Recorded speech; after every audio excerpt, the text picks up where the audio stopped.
Hi there, everybody. My name is Melissa Paluzzi, and I am blessed enough to be one of the early members of AISH. And here we are doing our podcast. Um, I think rumor has it we might be calling it the Imperfect Podcast. Maybe we have a different name. I don't know yet. It's still early. But I am presenting tarot reading today. So this is a topic really close to my heart. I came into learning tarot by way of massage therapy. I've been a massage therapist for 20 years now, and as I was working with people in that sometimes quiet, I had chatty clients, but sometimes I had quiet clients, and that meditation really let me get tapped into my psychic intuitive self. I actually could start to hear what people were thinking in their massage. And so, of course, I had to test that out a time or two. And get some validation for that. But anyway, as time went on, people would confide in me. I'm just one of those people that strangers come up and tell me their stories. People really just want to tell me everything about themselves in a very short time. And so it always became this back and forth of, oh, hey, I'm reading this book now. I'm always studying spirituality. Let me share this information with you. So there was always this exchange with clients that way. And they would hear what I said and want to take it in, but not really know how to make changes. So that got frustrating for me because in my past, I have been a fixer of people. And I've changed my ways since then. But the next logical step for me from my clients cannot hear what I'm saying and solve their problems. So let me try finding some other way that maybe they could receive this information. So I studied tarot. I took some courses online and got certified in tarot. I studied with Radley Valentine. He's with Hay House. And so I learned on my learning deck was the Angel Tarot. Sorry, it's a little fuzzy. There we go. So these are beautiful cards. They're very warm and positive, and I really took a liking to that. And so what I started doing then was practicing tarot with my massage therapy clients, those that were interested. And it was really hilarious because I would give them a tarot reading and they'd nod and say, "Oh yeah, that sounds exactly like what I need to do." And then they would say, "But I don't know how to do that." So but I just gave you instructions. Anyway, that's how I got to massage there or hypnotherapy because I was like, okay, the answers are in you. We got to get those answers out of you. I can't tell you. You can't hear me when I say these, give you this wonderful information. So anyway, that's how I got started with tarot. So I've been doing it for a long time. I kind of, up until recently, have kept it fairly separate. But now I'm all in on, I'm a spiritualist, I'm a hypnotherapist, I do all the stuff, I do it all together. So if a client is uncomfortable with my spirituality, then they're probably not my person, and that's okay. So anyway, back to tarot. So I want to cover a little bit of the history. Tarot's been around for a really long time, hundreds of years. It's an ancient form of divination. The original tarot cards they looked similar to playing cards. So they had the spades and the hearts on them, and the early practitioners used those. And then Rider Waite became the first artful deck, I guess you would want to say, that was created. And they spun that off of the original playing card decks. And all tarot decks you will find have 78 cards. And just see me check my notes here just to make sure I give you accurate numbers. The major arcana has 22 cards and the minor arcana has 56 cards. I will come back around to the minor and major arcana in just a little bit. Um, Nowadays, if you can't find a tarot deck that you like, you're going to have to make it because there's thousands and thousands and thousands of different tarot decks. Some of them have, you know, I have one with the theme of crows. I have this brand new one that I got that's Mystical Moments Tarot. My angel deck, my other favorite deck is this Light Seers deck by Chris Ann. So I like the more colorful, positive, uplifting. The imagery is really important to me. So if I look at somebody gives me a deck and I'm like, oh, doesn't vibe with me, I'm probably not going to use it. So it has to vibe with me. And if you like to read cards, I'm sure yours vibe with you too. So um, you'll just find the ones that resonate. Okay. So going back to the major and the minor arcana, the major arcana encompass the Fool's Journey. The Fool's Journey starts with the card 0 and goes up to the World card, which is number 21. So it goes from 0 to 21. And that represents the journey of the human being. As you know, my favorite example of how I like to say that is the fool. You can kind of think of as the young person going off to college, and they're very, very excited about leaving the house, and they think adulthood is awesome. And they're very excited and have no knowledge about what's coming. And it's such a naive, lovely energy of the fool. And then the very last card in that major arcana is the world. And so throughout, you find the theme of kind of what an adult goes through as they move through life and the major themes. And so the major arcana is related to the really important life events or big life path changes, I like to say. And then the minor arcana are the other cards that have the aces up to the king. So those are like our playing card style. So each suit has the ace to the 10, and then they'll have a knight and a queen and a king usually. Sometimes they change, but it's almost always the same. Each tarot deck is exactly the same unless somebody takes liberties to swap. I know in the Angel Tarot deck, they had swapped a couple of cards positions because they liked the way that it flowed better. So if you learn on the Rider Waite deck, that is the first pretty deck that most everybody's seen, heard of, trained with. I personally just don't connect with that deck, so I've never actually used it. Um, but that's what most people will find. Their decks are similar to the layout of that one. So the suits that I was talking about, we have swords, wands, cups, and pentacles. And the swords represents our thoughts. So that's air energy. So those are our thoughts. The wands are passions and actions, and those are the element of fire. We have the cups, which is about our relationships. Those are represent our emotions. And then we have the pentacles, which is, I always say finance, home security can be long-term security. It's kind of like your basic needs being met. Do you have what you need to feel safe and comfortable? And then that represents earth. So I already talked about the Fool's Journey.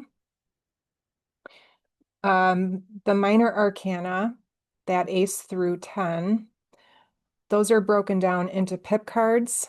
Those are the numbered cards, and the court cards. Those are the unnumbered cards.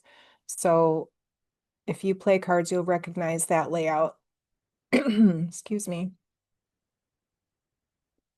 I learned this year, thanks to our friend Judy Ward of the Hypnotherapy Institute. She's at hypnotherapyinstitute.org. She showed us a method of how to use the cards in a more subconscious way. And so that's how I found out about this Mystical Moments deck. And I just have to say, truly, the art on this deck just sucks me right in.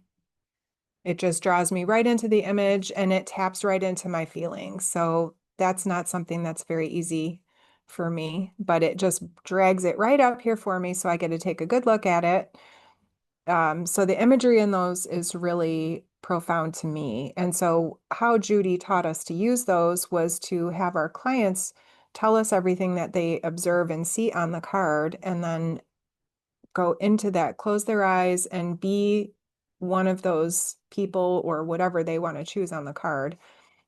be that, embody the posture of that, embody the feeling of that, and then talk about that a little bit. And that can be an induction, that can be a hypnosis process.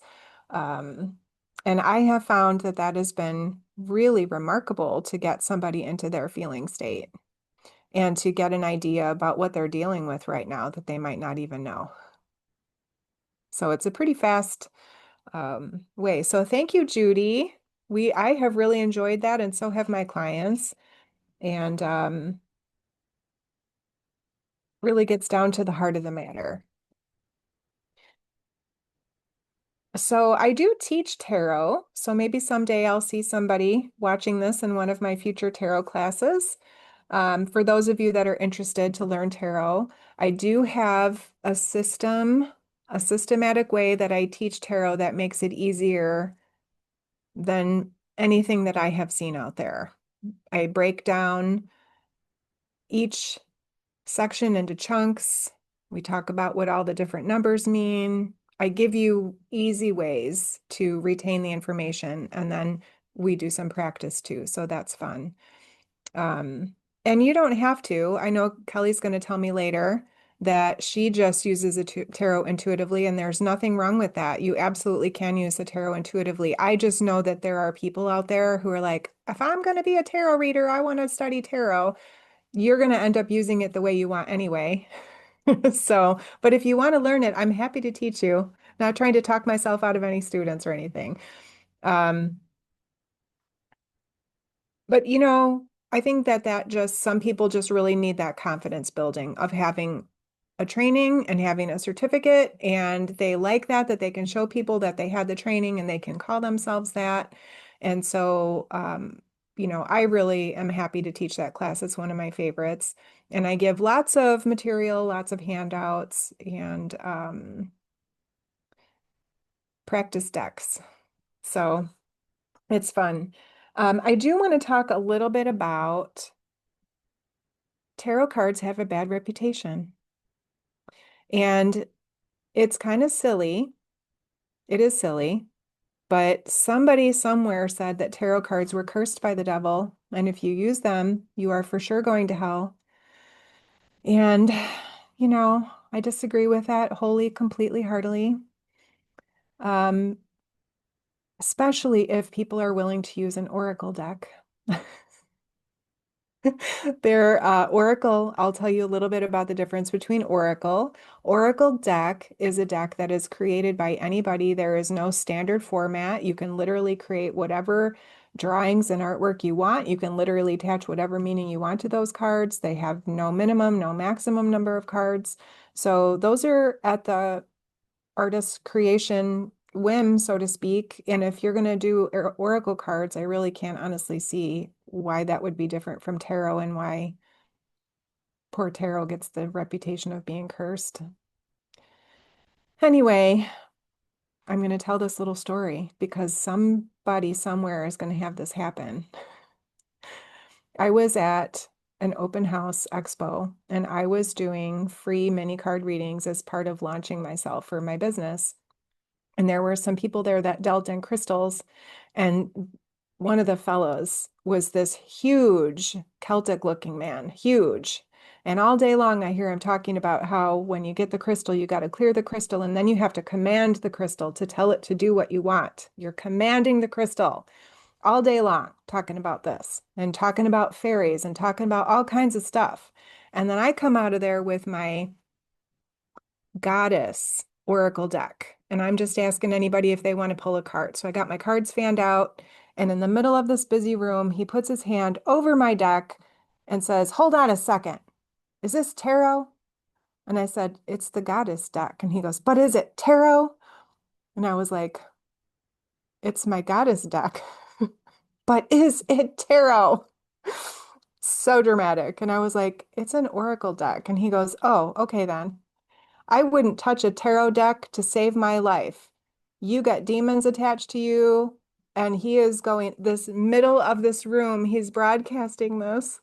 And I'm just like, And his wife is saying, honey, not everybody believes that. So that was a little traumatizing for me. I was pretty annoyed about that because I knew that wasn't true, but I didn't really understand how to step up for myself and say that I didn't believe that. So I kind of slunk away from that. Not one of my finer moments. But I do know now there is no such thing as that a tarot deck is cursed. They're not damned. They come off of a conveyor belt with beautiful art on them, just like oracle decks do. And the intention that you hold working with the cards is just as important, if not more important, than any of that anyway. So um, I I always work in the light, and so I don't worry about it. But there is that reputation. So if you have that fear, please don't worry about it. Just let my experience be the worst one that any of us will ever have had. And we could just move forward, okay? So, when I do a reading for somebody, I do lots of just readings for people. I've done lots of psychic fairs and done readings for 4 hours and practically lost my voice and not never needed a break. When I first started, I was really energetically sensitive and had a really hard time sorting out all that many people, but it didn't take very long before I could just sit in a whole giant room full of people and do one-on-one readings.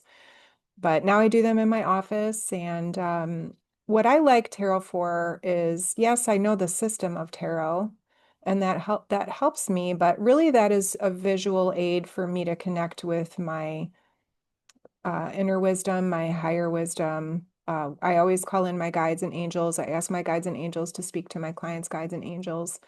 So it just helps me focus in.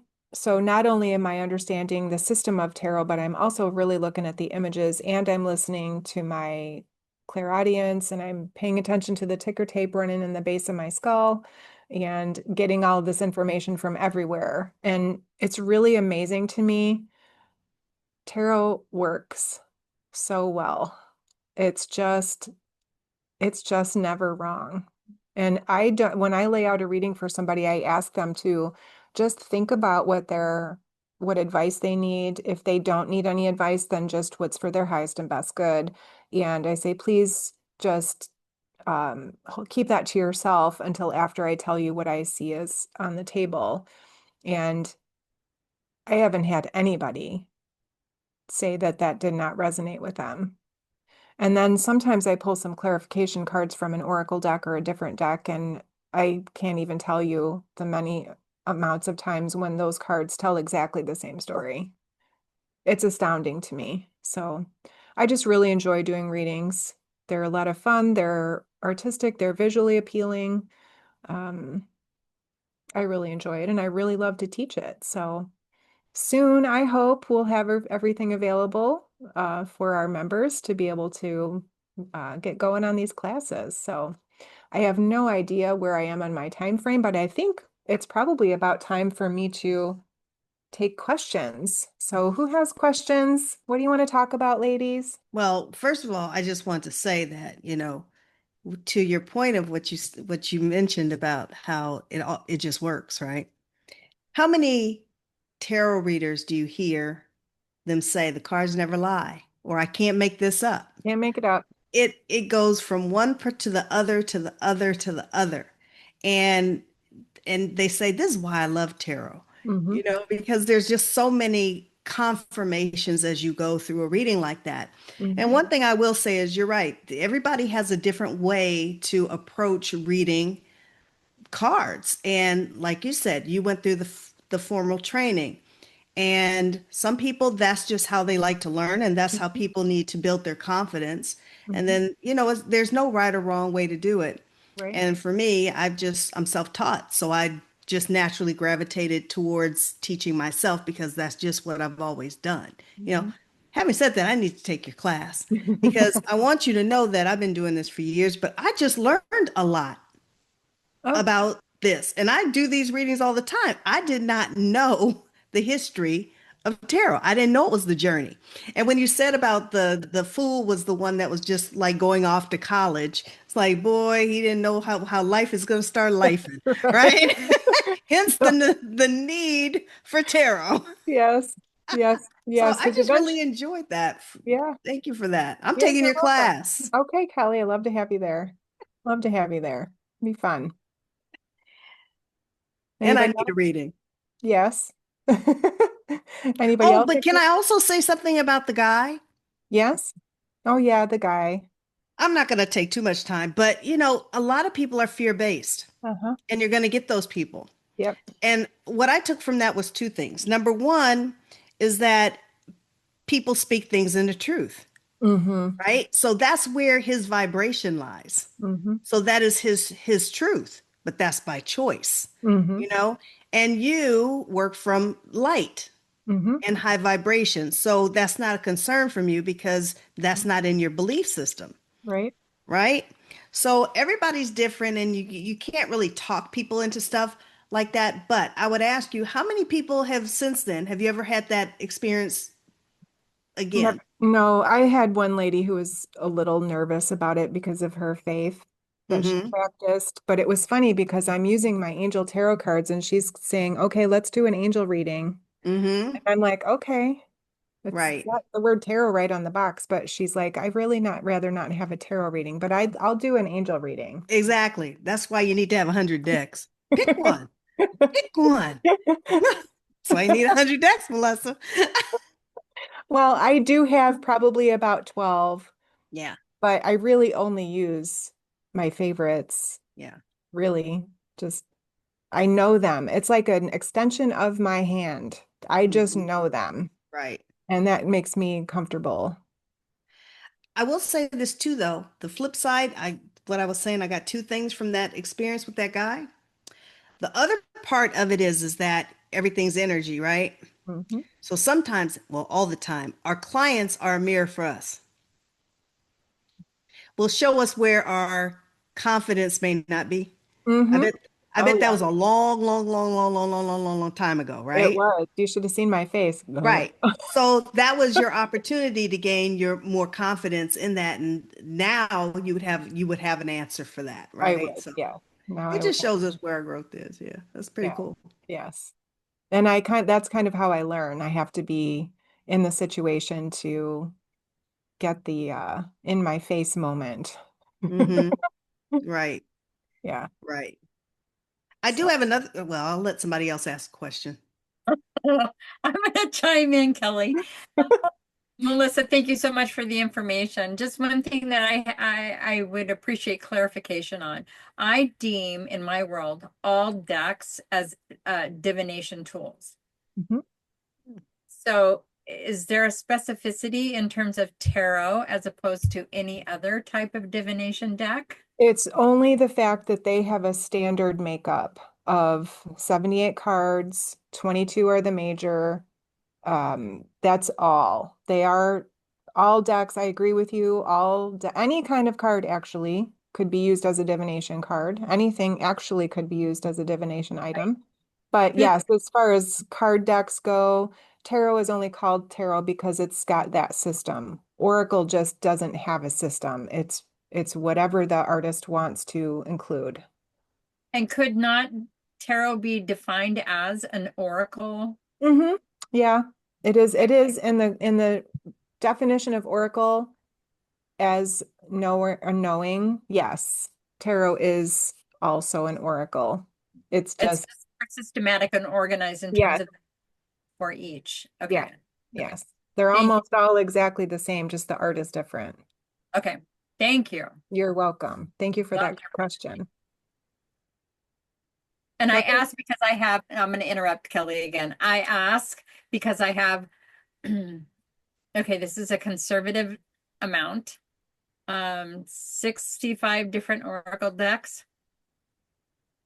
I have Hmm. a huge collection, of which are probably 10 different types of tarot, Okay. right? Um, and I consider them personally all are oracles. Hmm. And no, I don't know compared to you, diddly squat about tarot. I can still pull a card and get that divine message Hmm. Yes. based not only on what the original meaning is or the Hmm. creator's interpretation Yep. or the foundation, but I can also get my own interpretation based on what I perceive of the image that Yeah. each artist presents in it. Yeah. Yeah. That's, I believe, is the beauty of all of the Oracle decks, Mhm. especially, and I have high holy respect for tarot because I think that was the way shower, the way maker, the path carver Mhm. for all the other divination decks. So thank you for your information. I really appreciate that today. Thank you. Good questions. Anybody else? Sure, I have one last one, unless Okay. Catherine has one. Good. You mentioned the court cards and how they are equivalent or modeled after the playing deck cards.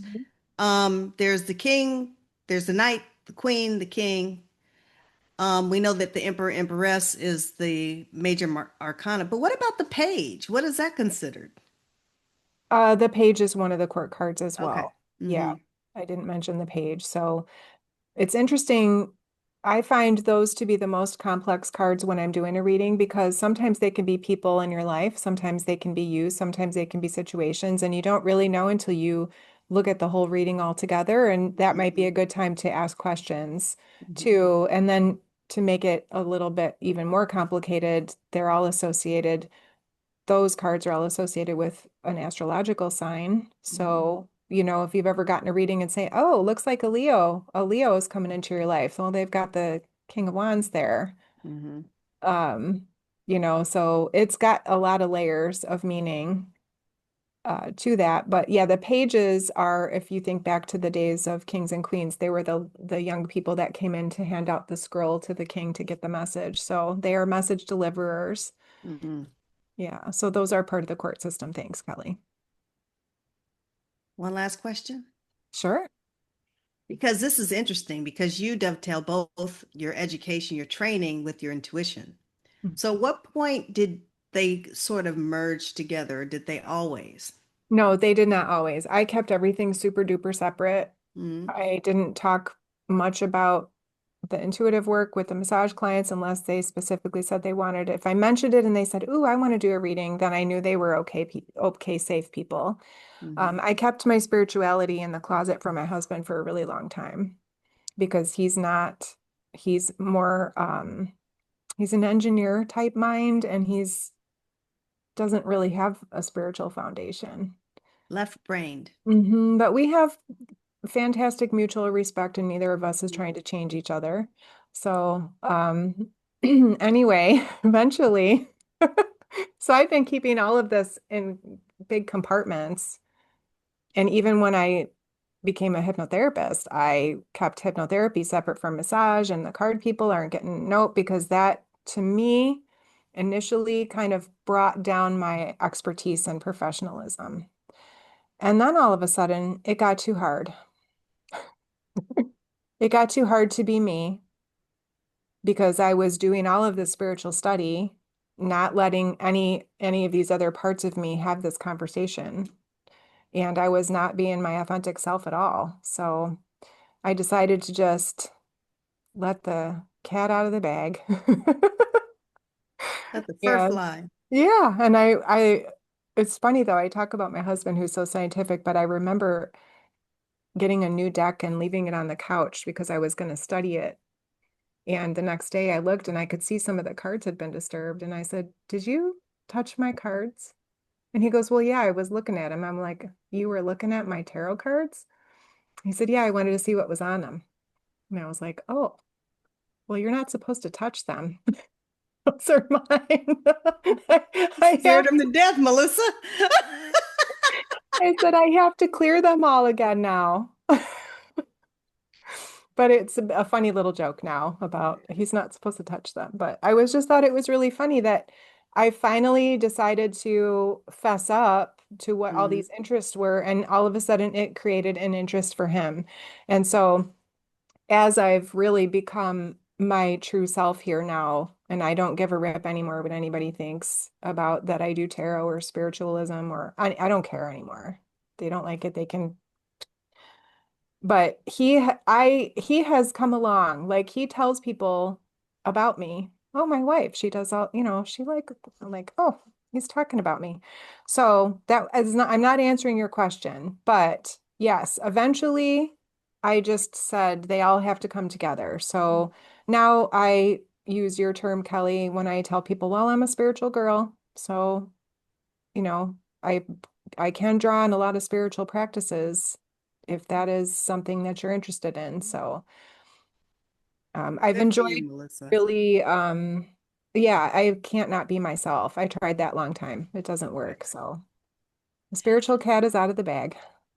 And everybody else is better for it. Thank you for your presentation today. Oh, I thank really you. learned a lot and really enjoy learning from you always. I hope people will sign up for your class because you Thank really you. are a fantastic instructor. Thank you. It's fun. It's a fun class and there's Yeah. lots of good stuff to talk about and practice. So All right. Well, we've come to the end of our time. We thank everybody for joining us. Until the next episode, see you soon. see you Namaste, soon. everybody.